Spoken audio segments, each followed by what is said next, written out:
Bonjour à tous, nous sommes maintenant à l'église Saint-Martin de Willems. Elle ne date que de 1854 et fut précédée d'une autre, beaucoup plus petite, sur un même emplacement. Nous avons très peu d'informations sur ce premier édifice. Les archives de la paroisse indiquent simplement qu'elle était petite, pratiquement au carré, et qu'elle aurait appartenu aux Templiers, qui en feront don à la paroisse à l'issue du concile de Vienne en 1530. Le seul élément assez précis de son aspect est une peinture du centre de Willems, où elle apparaît en 1603.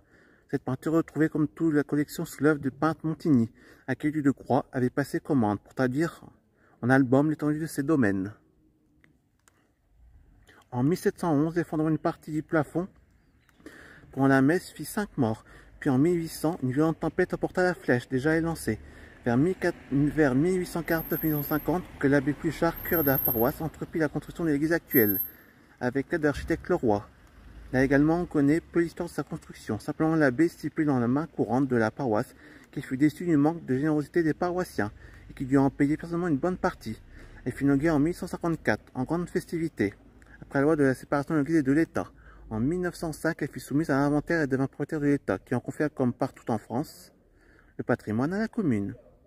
À ce titre et pour la petite histoire, le conseil municipal de Willems, dans ses séances du 26 février et 4 avril 1917, a eu à débattre de la coordination entre les sonneries d'église, annonce des offices et événements religieux, à sonneries profanes, 14 juillet, décès, incendie, etc. Un sonneur spécifique fut désigné pour ces derniers.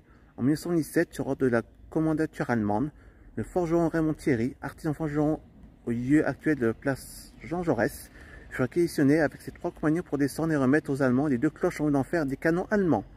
En 1922, ce fut le retour des cloches prénommées Solange, Augustine et Martine. Ces prénoms sont directement liés à la guerre. Ce sont les filleuls orphelins des combats de 14-18. Il est d'ailleurs plus que probable qu'elles furent payées par les Allemands au titre de dommages de guerre, et respectivement 420 et 290 kg. L'église subit peu de dégâts de la guerre 39-45, bombardements et tempêtes. Une restauration a suivi aussitôt, 1947-1948, vitrail au-dessus du porche et quelques réparations de pierre. En 1949-1950, la municipalité lui donne l'aspect actuel, en démontant l'escalier très étroit en pierre de soigne et les grilles de protection du jardin pour ouvrir l'édifice et le jardin public, sur un large perron en briques de Libercourt, le tout réalisé avec le maçon local, M. Paulet. En 1954 a eu lieu les fêtes du centenaire avec la venue du cardinal Liénard, évêque de Lille.